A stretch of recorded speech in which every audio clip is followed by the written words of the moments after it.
Kjenner du han godt? When the rest of me is down, you enchant me even when you're not Yousef? around. Yousef en fin fyr. Bare at han ikke muslim. Yousef den mest muslimske karen jeg vet om.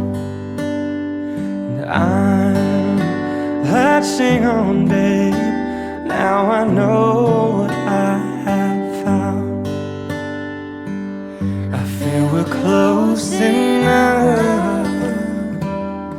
Could I lock in your Det en gutt jeg liker. love? Altså, jeg har bare snakket med han litt. Could I lock in your love?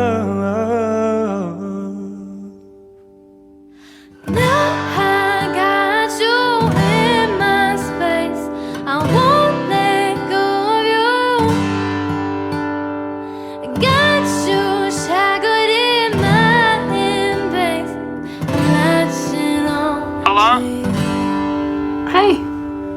Now I got you in my space. I won't let go of you. Oh, got you shackled in my embrace. Skal du? Leaning on you. Kirke. We're close Jeg liker Yousef. Could I lock in your love? Så når drar du i morgen? I feel Morgen tidlig. we're close enough. Men jeg kommer tilbake da.